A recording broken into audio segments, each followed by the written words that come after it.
Dans cette vidéo, nous allons essayer de résoudre cette question particulière sur la connexion en série et en parallèle des résistances. Très bien. Regardons maintenant cette question. La question ici dit, considérons le circuit suivant. Complétez le tableau. D'accord. Donc, on vous donne ce circuit ici, mais le membre de gauche vous demande de compléter ce tableau. D'accord? Alors, comment résolvons-nous cela? Votre première tâche serait à partir de ce circuit donné ici, nous devrions trouver la résistance équivalente ou totale. Et pour ce faire, nous avons tout d'abord R1 et R2 comme vous pouvez le voir ici. Maintenant, avec cela, nous devrions trouver l'équivalent de R1 et R2.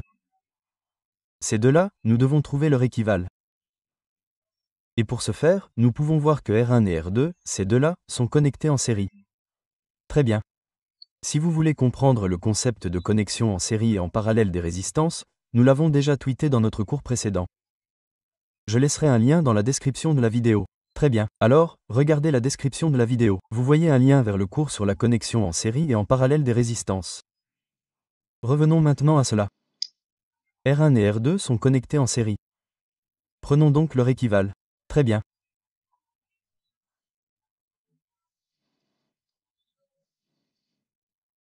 Je dirais donc que R1 et R2 sont connectés en série.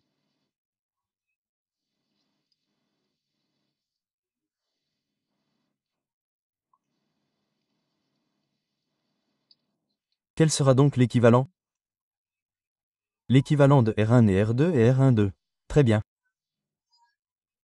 R12 signifie simplement l'équivalent de la résistance 1, c'est-à-dire R21, et de la résistance 2, c'est-à-dire R2, et nous nous souvenons également de cela de notre cours précédent. Lorsque les résistances sont connectées en série, pour obtenir l'équivalent, nous prenons simplement la somme des résistances individuelles, donc R12 devient R1 plus R2. Très bien, imputons la valeur. Cela est égal à la valeur de R1, comme vous pouvez le voir, soit 150 ohms, et R2 est de 220 ohms. J'ai donc 150 plus 220, le tout en ohms. Très bien, finissons-en. Maintenant, si vous connectez cela, cela vous donne 370. J'obtiens cela comme 370 en ohms. Très bien, donc si je combine R1 et R2, la valeur est de 370 ohms. Maintenant, avec cela, ce que nous avons maintenant ressemblerait à ceci. Donc, en gros, ce que nous avons maintenant, c'est ceci. Vous avez une résistance de ce côté-là qui descend ici. Laissez-moi revoir cela. Ok, c'est du 12 volts. Maintenant, vous avez celui-ci ici qui descend ici jusqu'à ce point. Puis celui-ci s'arrête ici et va dans ce sens. Puis vient dans ce sens-là. Il suffit de retirer ceci. Retirez cela. Très bien. Ils auraient maintenant quelque chose de cette nature. Très bien. Donc, avec cela, vous avez maintenant vos 12 volts. D'accord. C'est votre différence de potentiel ou tension. Vous avez R3 comme 470. Je vais donc juste venir ici. Faites ceci, puis faites cela. Faites ceci. Puis faites ceci. Faites ceci. Et puis faites cela. Très bien. Donc, c'est R3 dont la valeur est de 470 ohms. J'ai donc ceci, c'est la valeur de R3. Rappelez-vous que nous venons de résoudre R1 et R2. Ces deux-là, lorsque nous les avons résolus, nous avons une valeur qui est la valeur de R12. Donc R12 sera maintenant ici. D'accord? R12 serait maintenant ici. Très bien. J'ai donc maintenant R12 qui est une combinaison de R1 et R2. Très bien. Et nous avons la valeur ici, regardez ici, 370 ohms. Cela devient donc 370 ohms. Très bien. Votre première tâche est donc de combiner R1 et R2, ce que nous avons fait ici. Maintenant, à ce stade, nous devons maintenant combiner la valeur de R12 à la valeur de R3. La question est maintenant de savoir ce que nous avons ici. Est-ce une connexion en série ou en parallèle? Et comment pouvons-nous trouver cela? Nous avons dit que la série est de bout en bout. Si je regarde cela, l'extrémité de cette résistance particulière, qui est cette partie ici, laissez-moi juste souligner cela. Cette partie particulière ici, qui est l'extrémité, cette partie particulière ici est connectée à cette autre extrémité ici. Celle-ci ici, regardez cette partie particulière là avec une ligne droite particulière qui part d'ici, va dans ce sens-là et puis arrive dans ce sens-là sans aucune interruption. Donc on peut dire que c'est une connexion en série.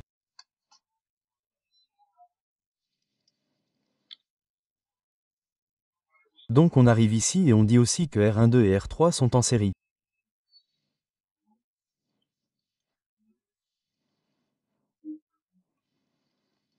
Qu'est-ce que ça veut dire? Ça veut dire qu'ils sont équivalents, ce qui dans ce cas devient flèche totale ou flèche équivalente ou flèche totale, peu importe. Donc j'appellerai cette flèche totale, ou, laissez-moi juste l'appeler ρ, c'est ça? C'est ρ, c'est égal à. Maintenant, remarquez que je n'ai pas appelé cette flèche 1, 2, 3, n'est-ce pas? Ce que j'ai fait pour la flèche 1 et la flèche 2, j'avais la flèche 1, 2 comme équivalent. Maintenant, quand j'ai fait 1, 2, 3, je n'ai pas écrit flèche 1, 2, 3. Non, à la place, j'ai écrit flèche T ou flèche totale, ou, dans certains cas, flèche équivalente. Pourquoi est-ce ainsi? Eh bien, la réponse est simple, car si je résous celle-ci et celle-là, observez que je n'ai aucune autre résistance dans le circuit. C'est donc ma dernière résolution. Au moment où vous terminez votre dernière résolution, elle devient un ρ ou un équivalent R.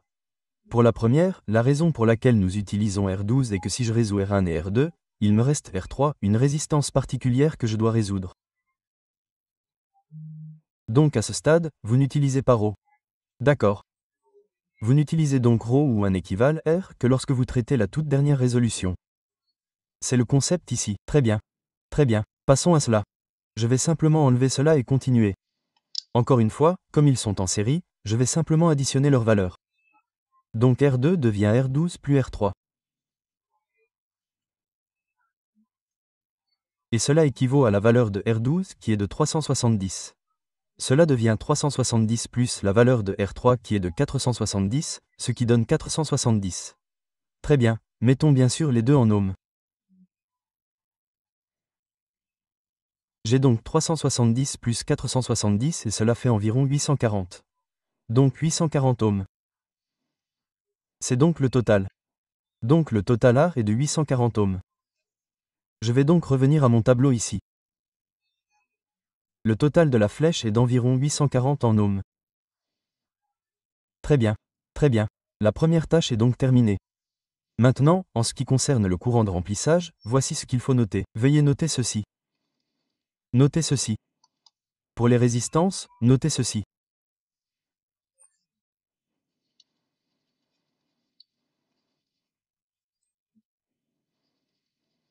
Pour les résistances en série, le même courant les traverse.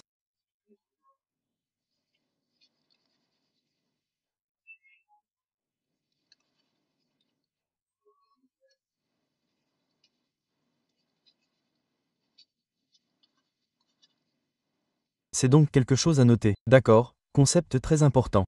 Pour les résistances en série, le même courant les traverse. De même, pour les résistances en parallèle, la même différence de potentiel ou tension les traverse, mais nous ne traitons pas du parallèle maintenant. Très bien. Donc, lorsqu'elles sont en parallèle, la même différence de potentiel les traverse, mais en série, le même courant les traverse. Très bien. Maintenant, si vous observez cela, ces trois valeurs étaient en fait en série. Donc, au lieu de faire R1 plus R2 et de faire R3 plus tard, je pourrais toujours faire R1 plus R2 plus R3 et j'aurai toujours la même réponse. Ce serait 150 plus 220 plus 470 et cela vous donnerait le même 840. Alors, qu'est-ce que cela signifie ici? Cela signifie que ces trois résistances sont en série. Donc, lorsqu'elles sont en série, que se passe-t-il? Elles partagent le même courant. Donc le même courant circule à travers R1, R2 et R3. Quelle est donc cette valeur de courant? Comment l'obtient-on? Eh bien, c'est simple.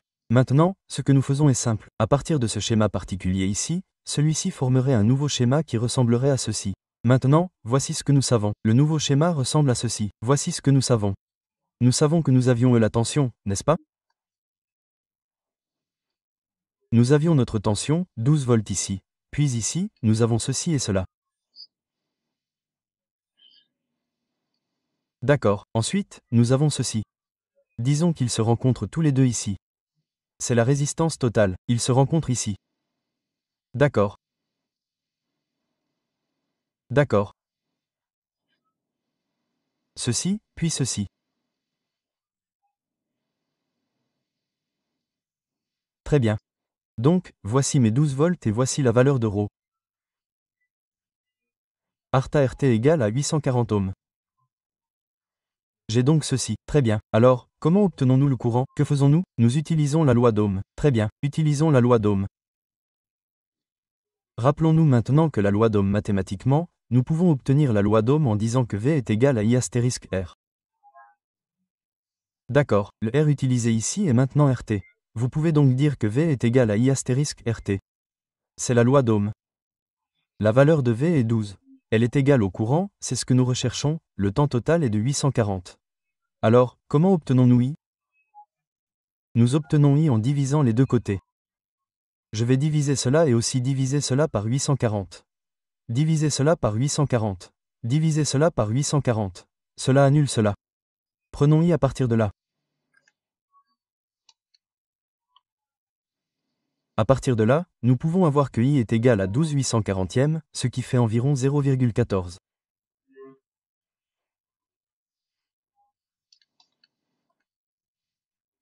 C'est la valeur approximative et n'oubliez pas que le courant est en ampères, donc la valeur est de 0,014 ampères. J'ai donc cela. Très bien, revenons-en à cela et nous avons dit que le même courant circule à travers cela. Cela devient donc automatiquement 0,014. Le même courant circule à travers ce 0,014. Le même courant circule à travers ce 0,014. Le même courant circule à travers ce 0,01. 0,14. J'ai donc cela. Avec cela, j'ai donc rempli le courant. L'idée ici est que pour les résistances en série, le même courant les traverse et j'en ai terminé avec cela. Maintenant, ma dernière tâche est d'obtenir la tension. Très bien, cette valeur de tension pour chacune d'elles, c'est ma dernière taxe. Très bien, prenons donc la valeur de tension pour chacun d'eux. Encore une fois, pour obtenir la tension pour chacun d'eux, nous utilisons toujours un concept qui. Très bien. Très bien. Donc, pour obtenir la tension, rappelons-nous que, d'après la loi d'Ohm, V est égal à I astérisque R. Nous utilisons cela pour obtenir la tension pour chacun d'eux. Donc, pour le premier ici, pour R1, nous avons V1 qui est le V ici. Donc V1 est égal à I, eh bien, si vous dites I ou I1, c'est la même chose parce que le courant est constant, c'est le même. Disons donc I1 à la place et c'est égal à I, c'est 0,014. 0,014 dans RR1 est celui-ci ici. La résistance pour 1. Donc, c'est la colonne pour 1. Donc, vous dites que R1 devient une résistance pour R1 dont la valeur est 150, cela devient 150. Très bien. Je vais prendre ma calculatrice. Je vais taper 0,01414 astérisque 150 et cela vous donne environ 2,1 volts. Donc la réponse est 2,1. J'ai ça comme 2,1, c'est la valeur. Prenons le suivant, V2 pour V2 devient I dans R2 et cela devient I. Quelle est la valeur de I? C'est une constante 0,014 dans R2. Donc, allez à la deuxième ligne, c'est celle-ci pour R2. La valeur de la résistance ici est 220. Donc c'est dans 220. Ceci dans 220. Et si je fais ça, j'ai 0,014 fois 220. Cela fait 3,08. Très bien. J'ai ça comme 3,08 volts. Nous pourrions choisir de convertir à une décimale.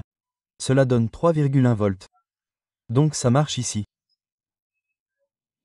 Donc cela devient environ 3,1.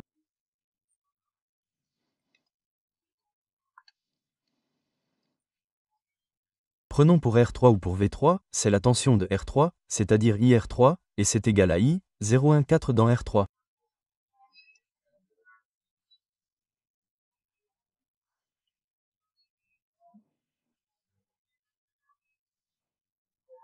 R3 est la résistance pour R3 ici, c'est-à-dire 470, comme vous pouvez le voir ici, donc cela dans 470, et c'est égal à cela dans 470.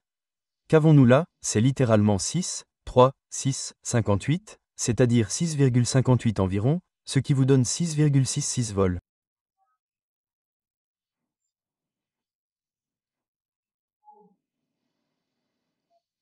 Si je fais cela ici, j'ai 6,6 volts. Je viendrai donc ici et je mettrai cela comme 6,6 environ en volts. Cela devient donc la réponse à cela. Très bien, nous en avons donc terminé avec la ligne de tension, nous en avons terminé avec la ligne de courant, nous en avons terminé avec la ligne de résistance. La dernière chose est la règle de puissance. Très bien, étiquetons donc la ligne de puissance. Appelons ça B. Appelons ça C, appelons ça D donc. Je résoudrai pour A, vous résoudriez pour B, C et D ensuite, vous laissez votre réponse dans la section des commentaires, et je vous dirai si vous avez raison ou non. Très bien, très bien. Voyons ce que nous savons.